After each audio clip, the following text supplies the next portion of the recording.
Kami dari kelompok 5 Kelembagaan Demokrasi yang beranggotakan Saya Gina Hafia Sulaiman. saya Ganesha Siti Fariza, Saya Padra Fasetia Wardana. saya Deswita Hairina.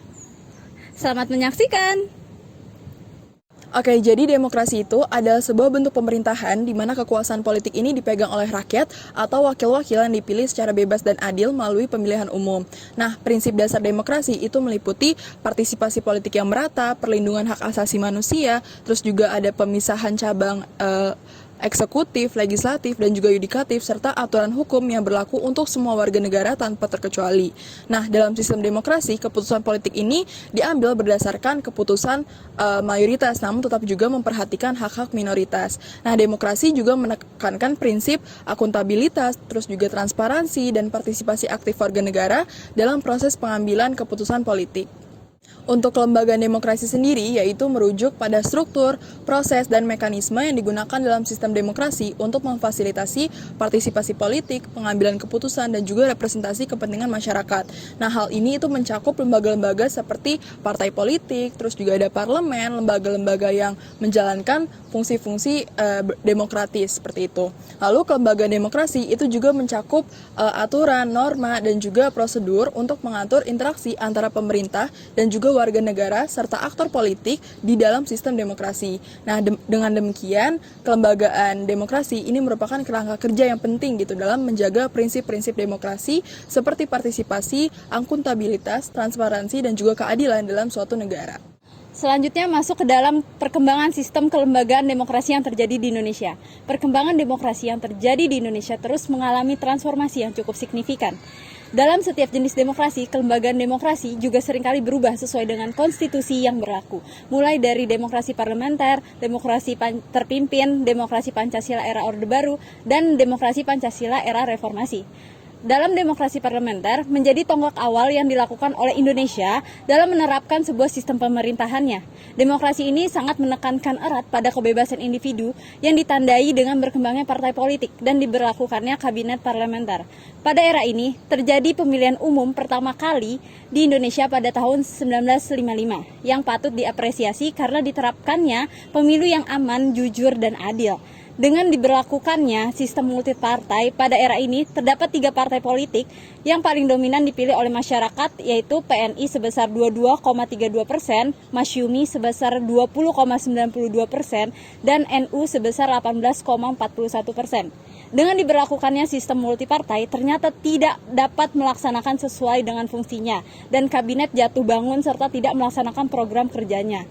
Sehingga demokrasi parlementer berakhir dengan diakhirinya dekret Presiden 5 Juli 1959. Lalu masuk dalam demokrasi terpimpin yang mulai mengurangi jumlah partai politik, namun era ini peran dari presiden itu sendiri cukup kuat dan ideologi yang digunakan yaitu Nasakom, nasional, agama, dan komunis yang diwakili oleh NU, PNI, dan PKI. Pada era ini peran PKI bertambah kuat dan penggunaan ideologi komunisme menjadi hal yang bertentangan dengan nilai-nilai Pancasila. Akibatnya era demokrasi terpimpin berakhir setelah terjadinya gerakan 30 September PKI. Kemudian demokrasi Pancasila era Orde Baru menjadikan Pancasila sebagai dasar dari sistem pemerintahan. Era ini juga memunculkan sebuah organisasi dengan skala besar yakni Golkar dan menghapus sistem multipartai yang telah dilaksanakan pada demokrasi parlemen kala itu. Pada pemilu tahun 1971 hanya terdapat 10 partai dan dimenangkan oleh Golkar sebesar 62,80%. Kemudian pada tahun 1973 Soeharto itu memutuskan untuk melakukan fusi partai menjadi 3, yakni PDI, PPP, dan Golkar. Pada demokrasi era Orde Baru ini, Golkar berturut-turut menjadi pemenang dalam pemilu dan pada pemilu 1997 itu menjadi akhir dari rezim Orde Baru. Selanjutnya, demokrasi Pancasila era reformasi yang dipimpin oleh Habibie menggunakan kembali sistem multipartai dalam perpolitikan di Indonesia dan diterapkannya kebebasan pers melalui Undang-Undang Nomor 40 Tahun 1999. Pada pemilu legislatif tahun 1999 terdapat 48 partai politik yang memperebutkan kursi legislatif dan pada tahun 2004 mulai diterapkannya pemilu secara demokratis untuk memilih presiden dan wakil presiden demi mencapai kedaulatan rakyat. Selanjutnya kita masuk ke dalam jenis-jenis kelembagaan demokrasi. Yang pertama adalah partai politik. Partai politik adalah lembaga demokratis yang penting, yang mewakili berbagai ideologi politik dan kepentingan dalam masyarakat. Memperkuat partai politik untuk secara efektif mewakili kepentingan publik sangat penting untuk fungsi demokrasi. Selanjutnya adalah badan legislasi. Badan legislasi seperti parlemen atau dewan bertanggung jawab untuk membuat undang-undang dan mewakili kepentingan publik. Lembaga-lembaga ini memainkan peran penting dalam proses demokratis dengan mengesahkan undang-undang yang mencerminkan kehendak rakyat. Selanjutnya adalah badan pemerintah. Badan-badan ini bertanggung jawab untuk melaksanakan kebijakan dan program yang melayani kepentingan publik. Lembaga-lembaga ini memainkan peran kunci dalam tata kelola dan memastikan penyampaian layanan publik yang efektif. Dan yang selanjutnya adalah organisasi masyarakat sipil, di mana organisasi masyarakat sipil termasuk organisasi non-pemerintah atau LSM dan kelompok advokasi. Mereka menyediakan platform bagi warga untuk terlibat dalam wacana publik, mengadvokasi hak mereka, dan mempertanggungjawabkannya kepada pemerintah. Selanjutnya adalah komisi pemilihan. Ia bertanggung jawab untuk mengatur dan mengawasi pemilihan, memastikan pemilihan bebas, adil, dan transparan. Lembaga-lembaga ini memainkan peran kritis dalam menjaga proses demokratis dan menjaga integritas pemilihan. Selanjutnya adalah lembaga kehakiman. Pengadilan dan badan hukum menjaga supremasi hukum dan melindungi hak-hak individu. Lembaga kehakiman independen sangat penting untuk memastikan akuntabilitas dan keadilan dalam sistem demokratis. Oke, berikutnya masuk ke dalam proses dan tantangan kelembagaan demokrasi.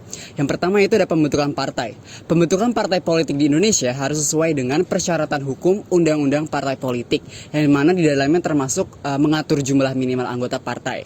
Kemudian, partai politik mendaftar dan harus diakui oleh Kemenkumham untuk menjadi partai politik yang sah melalui proses verifikasi kepatuhan partai terhadap persyaratan hukum yang ada. Baru setelahnya, partai politik bisa mengembangkan visi, misi, dan program politik untuk menjadi landasan bagi partai dalam mengajukan diri dalam kontestasi pemilu. Dalam kontestasi pemilu, partai politik baru bisa mengajukan calon-calon untuk bersaing baik dalam koalisi pemilihan presiden, anggota parlemen, maupun kepala daerah. Nah, pada proses ini partai juga melakukan kampanye politik untuk memperkenalkan calon-calonnya dan mempromosikan visi misi serta program politik kepada pemilih. Baru pada hari pemilihan, partai politik berupaya dalam mendapatkan dukungan sebanyak-banyaknya dari masyarakat agar calon-calon mereka terpilih. Selanjutnya masuk ke dalam peran di dalam pemerintahan. Partai politik yang berhasil mendapatkan kursi di parlemen akan memiliki peran dalam membuat undang-undang, mengawasi jalannya pemerintah, dan memberikan kontribusi terhadap proses legislasi. Dengan begitu, partai politik yang menang dalam kontestasi pemilu akan menguasai keterwakilannya di parlemen maupun memegang jabatan-jabatan penting dalam eksekutif. Sementara itu, partai politik yang tidak memenangkan suara terbanyak dalam pemilihan umum tetap memiliki peran sebagai oposisi yang memberikan komentar dan kritik terhadap kebijakan pemerintah sebagai bagian dari sistem demokrasi.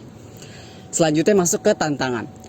Tantangan utama dalam kelembagaan demokrasi yaitu korupsi dan kekuasaan uang. Praktik korupsi dan pengaruh dominasi kekuatan monopoli dalam bentuk uang seringkali terlihat dalam partai politik, yang dapat merusak proses demokrasi dengan mengarah pada perolehan hak pilih suara, jabatan, kedudukan kursi di parlemen, sehingga menimbulkan adanya bentuk kecurangan dalam mendukung aktor-aktor politik yang tidak adil. Selanjutnya itu fragmentasi politik. Banyaknya partai politik di Indonesia dapat mengakibatkan terjadinya fragmentasi politik, di mana kekuatan politik dapat terpecah belah dan membuat stabilitas politik di pemerintahan menjadi sulit, sehingga partai politik dihadapkan dengan tantangan untuk melakukan reformasi internal guna meningkatkan transparansi, akuntabilitas, dan partisipasi anggota. Dan tantangan berikutnya yaitu ketidaksetaraan akses dan representasi. Dengan tidak meratanya distribusi kekuasaan dan sumber daya di seluruh lapisan masyarakat, membuat tidak semua masyarakat bisa memiliki akses yang sama terhadap partisipasi politik. Selain itu, isu representasi terhadap kelompok marginal juga masih menjadi tantangan utama dalam kelembagaan demokrasi yang belum mampu mewakili kepentingan masyarakat, baik itu kelompok mayoritas maupun kelompok minoritas secara merata. Terima kasih sudah menyaksikan. Dadah. Dadah.